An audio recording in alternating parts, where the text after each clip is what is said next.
I can't believe we're finally going home.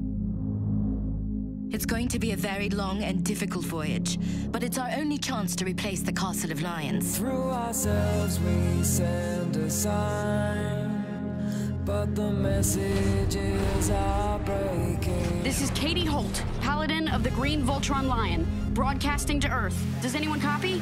Over. No one has seen you since your fight with Lotor. So everyone that was helping us thinks we're dead. Pushing further. Enemy ships incoming! Everyone scan the area for anything we can use for cover. I've never seen the Galra use weapons like these before. Guys, you seen this? To any beings who... Planet, we need help.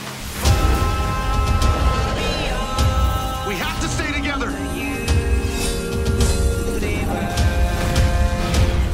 Everyone in formation.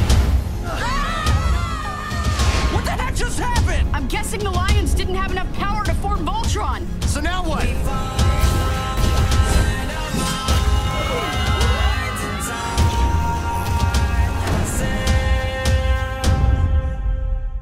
We will attack where they are vulnerable.